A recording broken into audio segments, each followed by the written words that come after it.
자, 그리고 오늘 이 이슈는 다루지 않을 수가 없는데 검찰이 오늘 윤석열 전 대통령 부부 사저 아크로비스타를 압수수색했습니다.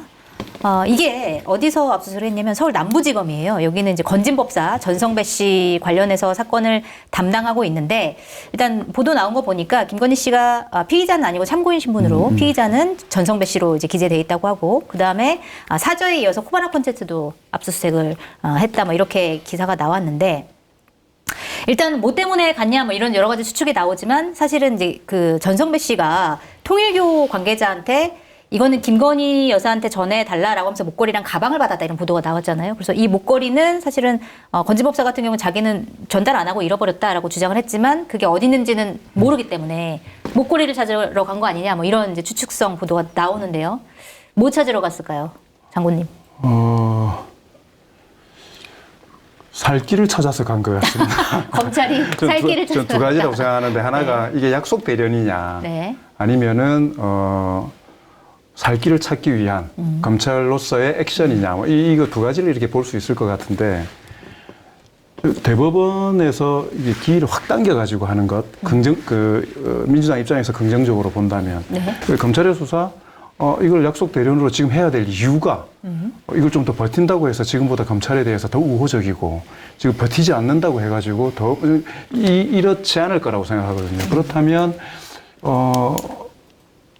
명백하게 갈아타는 거 아니냐 이게 저는 그냥 당위적으로 그렇게 사실 생각을 합니다. 갈아타는 중이다. 예, 검찰이 자기의 예. 존재감을 보이기 위해서. 게다가 검찰개혁법 방안이나 이런 부분들이 전 국민적 동의를 얻으면서 구체적인 공약화되는 상황까지 이루고 있는 거지 않습니까? 네.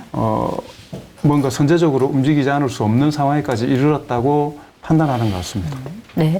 지금 또 뭐 보도 나온 거 보면은 김건희 여사 수행비서 2명 자택도 압수수색했다고 하는데 여기에 더해서 말씀하신 것처럼 이 지난번에 도이치모터스 사건 같은 경우에 김건희 씨한테 사실 무혐의를 판단을 했거든요, 검찰이. 그런데 이거를 다시 또 재수사를 하기로 검찰이 또 스스로 결정을 했습니다. 이런 여러 가지 상황들을 봤을 때 성한용 선임 기자께서는 검찰 이렇게까지 이제 뭐 건진법사나 아니면 김건희 씨 관련해가지고 수사에 속도를 내는 이유 뭐라고 보고 계세요? 예, 권력이 바뀌고 있는 뭐 그런 기관이니까 그렇죠. 이게 검찰에서 수사할 때 네. 처음에 참고인 신분으로 불러요. 그러면 그 사람은 끝까지 참고인이냐? 그게 아니고요. 전환하죠. 그 자리에 앉혀놓고 네. 저 비서한테 검사가 저 피의자 신문조서 가지고 와라. 그거 딱 옆에서 타이핑 하라고 해놓고 네. 그때부터 피의자 신분으로 전환하고 전환시켜서. 조사하면 돼요. 네. 그럼 뭐 참고인하고 피의자하고 종이 한 장 차이도 안 납니다. 그래서 네. 이건 뭐 수순으로 가고 있다고 봐야 되고요. 장관님 분석이 맞다고 봐요. 검찰이 잘려고 이 조직 자체가 지금 박살이 나게 돼 있는 겁니다. 네. 이게 돈하고도 관련이 있어요. 자, 검찰 고위 간부한분들이 전관 예우로 막 수십억씩 돈도 벌고 그 로펌에 취업도 잘하고 했죠. 이미 로펌에서 검사 출신들을 잘 안 뽑고 있습니다. 아, 그래요? 이미. 네. 이거 보니까 윤석열 전 대통령 계엄 이후에 가만히 보니까 이 검찰 박살나게 생겼다. 그리고 검찰이 힘이 없는데 아니 검사 출신 로펌에 데려다 놓으면 뭐예요? 월급도 많이 줘야 되고 이미 그러고 있는 겁니다. 그래서 검찰로서는 할 수 없다. 이제 윤석열, 김건희 이분들을 우리가 잡아먹자. 잡아먹어서 이제 새 정권한테 우리가 이렇게 굉장히 유능한 집단이다. 네. 이걸 입증해 보이자. 지금 이런 장면이라고 해석을 하시는 게 맞을 겁니다. 네. 근데 그렇다고 해서 검찰 개혁을 안 할 수는 없겠죠. 어떻게 보세요, 검찰이 장관님? 그렇게. 저는 약간 의심스러워서요. 이게 우리 그 존경하는 이재명 후보님이 전 그래도 물론 당연히 해야 된다고 생각을 하는데 네. 내가 그래도 나는 뭐 순진한 문재인하고는 달라 해서 혹시 기재부 개혁도 안 하고 검찰 개혁도 안 하고 그냥 혹시 가도 된다고 생각하지 않을까라는 다른 건 걱정. 몰라도 검찰 개혁을 하실 겁니다. 확신을 하시는군요. 그 피해가 어떤 건지 대한민국에서 제일 절감한 그렇습니다. 사람이지 않습니까? 그렇습니다. 본인 스스로. 본인뿐만이 아니잖아요. 그게 주의를 초토화시키고 그 타겟이 누가 되느냐에 따라서 그게 다 달라지는 건데 지금의 권력에 대해서는 지금 가지고 있는 검찰의 권한에 대해서는 정리할 거라고 믿습니다. 그게 이게 반성적 고찰인데요. 우리가 노무현 전 대통령이 이제 검찰한테 당한 거 아닙니까? 그런데 그 비서실장을 했던 문재인 전 대통령 당연히 검찰개혁 먼저 할 줄 알았더니 적폐청산을 먼저 한다. 그래서 그 검찰을 이용해서 윤석열 검찰을 이용해서 적폐청산 먼저 한 거 아닙니까?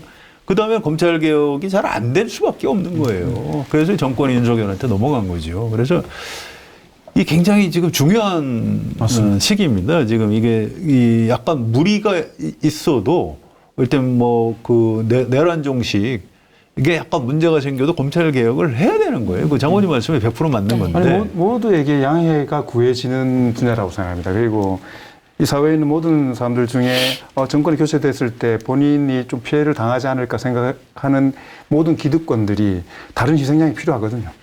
모두 다 검찰 쪽에 개혁하는 데 대해서 박수 보낼 겁니다. 알겠습니다. 어쨌든 결론은 검찰의 표변에 속지 말자. 표변에 속지 말자. 이걸로 결론을 내도록 하겠습니다. 예. 자, 이번에는 국민의힘으로 가보도록 할게요. 자, 어제 발표가 났습니다. 3차 경선 진출자로 김문수, 한동훈 후보가 결선에 올랐는데, 자, 김문수, 한동훈 이 두 명이 진출할 거라고 예상하셨나요? 왜 어떻게 두 분이 올라가게 됐는지 결과 분석 부탁드립니다. 거기 앞서서 참 그 국민의힘 경선 후보들은 단 한 번도 주인공이 못 되는 것 같아가지고. 그러게 말입니다. 계속 한덕수 후보 이야기 때문에 시달리다가 겨우 이제 그 어려운 걸 짚고 두 명 딱 결정되는 날 대법원에서 이재명 후보 선고일을 해서 그러게요. 오늘 대부분의 기사나 보면 일면이 다 예. 이재명 대법원 얘기입니다. 불운을 타고 났습니다. 결과적으로 보면은 그 여기서 몇 번 이야기했지만은 김문수, 홍준표, 한동훈 이 세 분 중에 어떤 분이 올라간다 한들 사실 이게 거의 박빙이었지 않습니까? 네. 그런 상황에서 저는 김문수, 그 한동훈 이렇게 올라갔다는 건 결국은 당원들 지역 내에서 변화가 좀 있었던 건데 네. 당원들은 김문수 후보는 전 디딤돌일 거라고 생각을 하고 결국 한덕수와 한동훈을 선택했구나 이런 생각을 사실은 합니다. 네. 그래서 의외로 한동훈 후보 쪽에 저는 당원들이 되게 많이 나왔을 가능성이 있다라고 생각을 하고요. 네. 그리고 이쪽에서는 한동훈 쪽 당원들 입장에서는 여러 번 말씀드리지만 지방선거에 얼굴을 누구로 세울 거냐에 대한 고민들이 가장 크기 때문에 홍준표 올드하죠. 네. 좀 그런 겁니다. 김문수 마찬가지입니다. 사실 김문수만큼 더 올드해 보이는 분이 어디 있습니까? 네. 바깥에 한덕수가 있는 겁니다. 자, 그럼 한동훈은 죽어도 안 되는 겁니다. 여기는요. 네. 그런 차원에서 가장 단일화에 좀 더 협조적이었던 우호적인 그리고 완벽하게 지지층이 겹치는 김문수 쪽을 당원들은 전략적으로 선택을 했을 거라는 생각이 들고요. 네. 한편으로 아쉬운 건 오히려 홍준표 후보 같은 경우에 막판에 단일화에 대해서 태세 전환을 하지 않고 그대로 갔으면 국민의힘 됐을까? 당원들의 자존심의 문제를 가지고 당을 지켜온 자기의 이력들을 좀 더 강조했으면 어땠을까 하는 생각은 좀 들어요. 왜냐하면 김문수 후보는 2016년도에 대구 수성에서 떨어지고 나서 실제로 당 활동이 그렇게 크지는 않았었거든요. 네.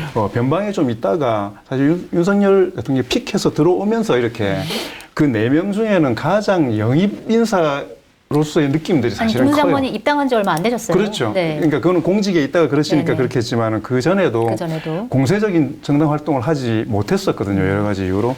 거기에 비해서는 홍준표 지금 이렇게까지 하는 이유도 그만큼 당에 어떤 어려움 속에서도 이겨내기 위한 그게 있었기 때문에 당원들은 그게 움직이거든요. 당원들은 내 식구 챙기는 게 움직이거든요. 근데 막판에 저는 거기서 흔들려 버렸다고 생각이 좀 들어서 아쉽다. 네. 제가 뭐 홍준표를 지지하는 건 아니고요. 이 판에 있어서는 전략적으로 봤을 때 전략적으로 아쉬운 전략이었다. 제가 그쪽 참모였으면 절대 흔들리지 않죠. 당원 여러분들 국민의힘의 자존심을 지켜주십시오로 나가는 게 맞죠. 나가서 홍준표가 한덕수 잡아보겠습니다. 이렇게 가져야 되는 게 맞죠. 그렇게 스탠스를 잡고 나갔었지 않습니까? 그러다가 막판에 태세 전환을 해버린 거 아닙니까? 네. 주위의 권유든 간에. 그러다가 또 다시 약간 그렇게 흘렸고. 되니까 당원들 입장에서는 똑같아지니까 전략적인 선택을 이쪽과 이쪽으로 나누어서 이렇게 하게 된 게 아닌가 생각을 합니다. 알겠습니다. 왜 홍준표 후보가 떨어졌는지까지 알려주셨어요? 뭐 앞으로 잘 사실 거예요. 이 다른 사람을 약간 즐겁게 해주는 엔터테이너 네. 기질 같은 게 있기 때문에 뭐 연예계로 나가셔도 괜찮을 것 같고 본인은 이제 그 시장에서 주민들하고 같이 뭐 이렇게 어울리는 자연인으로서의 삶을 살겠다 뭐 좋은 얘기입니다. 그런데 그냥 있을 분은 아니니까. 그래요? 예, 뭔가를 하겠죠. 근데 정치를 할 것 같지는 않고요. 네. 그런데 이제 정치인은 이 연예인 비슷한 데가 있거든요. 인기를 먹고 살고. 또 20, 30대 남성들 중에 홍준표 팬이 많습니다. 맞습니다. 예, 그래서 뭐 미래는 열려 있다 이렇게 생각하고 지금 아무튼 마음의 상처를 깊게 입어가지고 네. 이 김문수 후보가 계속 전화를 하는데 안 받고 있다고 합니다. 네. 그다음에 이제 자기하고 가까운 국회의원 전화는 또 받고 문자도 하고 이러고 있는데 그래서 그걸 김문수 후보가 달랠 수 있을지 그걸 잘 모르겠고요. 아무튼 이런 현상이 나타난 게 이게 세 사람 중에 둘이 누가 올라갈지 예측하기 어려웠는데 우리 장관님 분석하신 대로 한덕수 효과는 맞는 것 같아요. 그것 때문에 당원들이 김문수 쪽으로 몰아줬다. 근데 이제 그럼에도 불구하고 이게 당원들이 올바로 선택한 건지 잘 모르겠어요. 저는 네. 이 국민의힘 당원들이라면 꽤 정치 고관여층일 텐데 이게 올바른 선택인지 이게 우리나라 이른바 정통 보수 정당의 당원들이 이제 자기들이 가진 권력을 놓기 싫으니까 기득권을 놓치기 싫으니까 어떻게든 정권을 넘겨주기 싫으니까 지금 뭐 한덕수가 됐든 뭐 누가 됐든 뭐 하여튼 반 이재명 빅텐트에서 어떻게든 정권만 안 넘겨줬으면 좋겠다라고 발버둥을 치는 것 같은 이걸 쳐다보는 그 개인적인 슬픔 같은 게 있어요. 저는 이제 노무현 전 대통령이 명분을 갖고 이길 수 없을 때는 명분 없이 이기려고 하는 것보다 차라리 명분을 갖고 멋지게 지는 게 낫다. 그래야 다음에 재기할 수 있다. 네. 이런 얘기를 남기셨는데 지금 국민의힘 당원들이 좀 생각을 해보셔야 돼요. 사실 이번 대선은 어려운 겁니다. 계엄하고 내란 이렇게 해놓고 다시 정권을 잡으려고 하면 어떻게 해요? 여기서 명분은 딱 쥐고 깔끔하게 정리를 해야 되는데 네. 그렇게 안 하고 아니야 어떻게든 정권 잡을 수 있어 지금 이렇게 막 참 이걸 보는 것 자체도 굉장히 안타까워요. 네. 잘못된 선택이다. 네. 저는 이렇게 규정을 하고 싶습니다. 잘못된 선택이다. 자, 근데 그 잘못된 선택이 계속될 것이냐? 계속됩니다.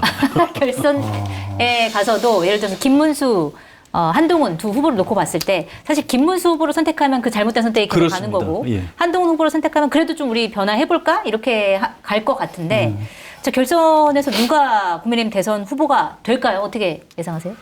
그러니까 이제 이거는 이제 지금도 막 움직이고 있기 때문에 예측하기가 쉽진 않아요. 근데 전 사람은 별로 지혜로운 동물이 아니다. 그래서 잘못된 선택을 유지할 가능성이 좀 크다 이렇게 봐요. 저는. 네. 그런데 우리가 지난주에 얘기했듯이 또 이 국민의힘 당원들 중에 우리를 너무 그렇게 우습게 보지 마라. 우리는 이준석도 대표로 뽑은 사람들이다. 이 흐름이 우위로 올라서면 한동훈이 될 수도 있는 겁니다. 그런데 잘 모르겠어요. 이거는 뭐 5월 3일 날 발표하나요? 네, 이번 주 토요일입니다. 그때까지 좀 봐야 될 것 같습니다. 전 지금으로선 이게 엎치락뒤치락 하는 이런 상황 아닌가 뭐 이렇게 보고 있습니다. 어떻게 전망하세요? 워낙 그 상상 밖의 일들이 많아서 뭐 틀리는 게 아무 부담이 없으니까요. 부담 없이 말씀해 주시죠. 24년 7월에 당대표 선거할 때 네. 한동훈 그 후보가 그때 당원들한테 62%를 받았더라고요. 당원들 구성이 얼마나 달라졌을까 그 사이에. 그래서 아까 말씀드렸던 것처럼 생각보다 당원 쪽에서 많이 받았을 가능성도 있을 것 같고 이번 2차에서도 지금의 이 선거는 말로 설명하기 어려운 약간의 기 같은 게 있잖아요. 네. 기싸움이라는 게 있는데 김문수 후보가 홍준표 후보의 표를 얻어서 되는 거는 뭐 엄청난 기세의 상승으로 보이기는 좀 어려울 것 같아요. 근데 한동훈 후보 같은 경우에는 저는 기세가 좀 상승하고 있을 뿐더러 네. 이전에 윤석열 전 대통령과의 관계가 있지만 아까 지금 말씀하셨던 것처럼 계엄, 내란 여기에서 유일하게 자유로울 수 있는 물론 그 당에 있었기 때문에 자유로울 수 없지요. 근데 상대적으로 유일하게 자유로울 수 있는 잠재력, 가능성 그리고 한덕수, 이준석 빅텐트를 고려했을 때 탄핵이라는 의제가 사라지지 않을 거기 때문에 탄핵 자체에 대해서 찬성했냐 반대했느냐가 연대에 있어서 가장 큰 명분이 될 거거든요. 네. 그런 측면으로 따지면 이준석이나 이런 쪽으로의 확장성까지 볼 때 오히려 당원들이 다른 선택을 좀 할 수도 있을 것 같다. 그래서 한동훈 후보가 만약에 올라온다면 네. 전체적인 판이 간단하게 가지는 않을 수도 있겠다라는 생각은 좀 듭니다. 네. 여기서 두 분이 갈리셨습니다. 예. 김문수와. 아니 근데 저는 한동훈 후보가 됐으면 좋겠어요. 네. 그래야 국민의힘이 좀 달라지고 우리나라 보수 정당의 미래가 열리는 네. 겁니다. 그분이 대선은 어렵겠지만 당권을 잡고 한번 대청소를 해줘야 돼요. 그래서 이 어떤 극우 세력하고 절연도 좀 해야 되고 제가 뭐 개인적으로 한동훈 전 장관을 별로 좋아하지는 않습니다. 뭐 검사 출신이고 그래서 정치적인 자질도 부족하다고 생각하지만 이 보수 정당 국민의힘의 미래를 위해서는 한동훈이 되는 게 낫다 이렇게 생각을 합니다. 물론 현실적으로는 아직도 김문수가 더 세다고 합니다. 네. 그래서 한 2, 3일 안에 뭐 어떻게 될지 예측하기 좀 어려울 정도. 예측하기 그 진짜 정도 보고 있습니다. 어렵습니다.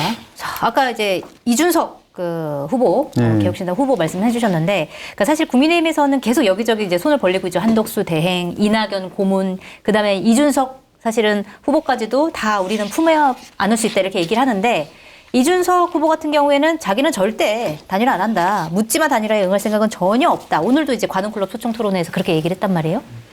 단일화, 이준석 후보와의 단일화 가능성이 있을까요? 묻지마 단일화 안 한다고 했지 않습니까? 묻지마가 아니면 가능하다. 잘 물어보면 되죠. 그래서 아까도 말씀드렸던 것처럼 반윤 그다음에 그 탄핵에 대한 입장, 탄핵을 찬성했느냐 아니냐, 그다음에 변화나 새로운 세대라는 상징을 가질 수 있느냐라는 것들 때문에 오히려 할 수 있는데 이준석 그 후보의 입장으로 보면은 한덕수 후보가 오히려 좀 애매하겠죠. 네. 근데 한동훈 후보가 지금 끊임없이 단일화에 대해서 부정적인 이야기를 하는 거지 않습니까? 그렇죠. 한덕수 대행이 선택하는데 여러 가지 장애들이 있는데 하나는 실제로 한동훈 후보가 될 거냐의 문제. 네. 그 다음에 5월 1일 내일 이재명 후보가 법률적으로 완전히 자유로워질 건가의 문제가 출마를 하는데 엄청나게 큰 요소가 사실은 될 거라고 생각이 들어서 네. 제일 어려운 경우는 이준석 그 후보는 저는 그 부분은 열려 있을 거라고 생각을 합니다. 단일화 여전히 열어놓고 지방선거까지 있습니다. 생각, 물론 고르겠죠. 대상을 고르겠. 김문수 보면은 저는 아예 네, 창 접고. 자체가 안 열리는 거고. 한덕수 대행만 해도 열려 있다. 한덕수 대행도 전 한동훈 그 후보가 되는가 동시에 네. 열려 있을 수 있고 이준석 후보 입장에서는 세 번째로 하려고 하겠죠.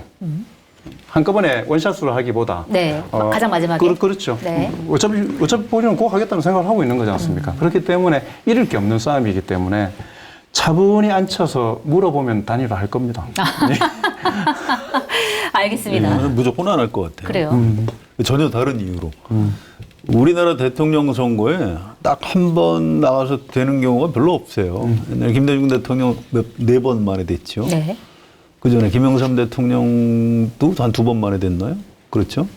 그다음에 박근혜 대통령도 한 두 번 네. 만에 됐죠. 경선에서 한 번 네. 치렀으니까. 또 문재인 대통령 두 번 한 거 아닌가요? 네. 이재명 곧 대통령 될 분, 이분은 지금 몇 번째죠? 세 번째. 세 번째입니다. 네, 벌써 세 번째예요. 자, 이렇게 재수 삼수해야 되는 게 대통령입니다. 이준석 의원은 지금 출마해야 돼요. 이제 40살입니다. 이렇게 세 번, 네 번 하다 보면 대통령 당선될 수가 있어요. 네. 그래서 포기하지 않을 것이다. 그래서 저는 서울시장에는 변수가 있기 때문에 저는 늘 그게 염두에 사실 두어지기 때문에 아, 단일화를 한 다음에 내가 거기에 기여한 다음에 서울시장 자리를 본인이 가져갈 수 정권을 있다. 잡지 못한다 하더라도 네. 당권을 이쪽에서 가져가면서 서울시장 후보를 가지고 이야기를 할 수 있겠죠. 그럼 대선은 더 멀리 내다본다는 얘기네요. 앞으로 한 5번 정도 출마할 수 있는 거 아닙니까? 그게 4년으로 줄어들면 그보다 더 할 수도 있을걸요. 그러네요. 게다가 저희 나라를 보면 탄핵돼서 임기가 더 줄는 때도 있기 때문에 지금은 투자로 보고 있고 단계를 밟을 수 있는 여지들이 너무나 많기 때문에 그래서 묻지만 안 한다고 하면서 여러 가지 계산을 좀 하고 있을 거라고 생각합니다. 절대 안 한다 이런 얘기 안 하고 묻지만 단일화는 안 한다. 예, 이게 여지를 점점 남겨놓는 말들을 좀 남기는 것 같습니다. 저는 대선 출마 이번에는 무조건 할 것 예, 같아요. 예. 그래서 한 10% 정도 의미 있는 득표율을 잘 확보하면 그게 이준석의 지지 기반이 되는 겁니다. 네. 그 사람들은 다음에 또 나오면 무조건 찍게 돼 있어요. 네, 네. 그래서 그런 식으로 자산을 불려나가는 방식으로 가지 않을까 이렇게 예측이 됩니다. 알겠습니다.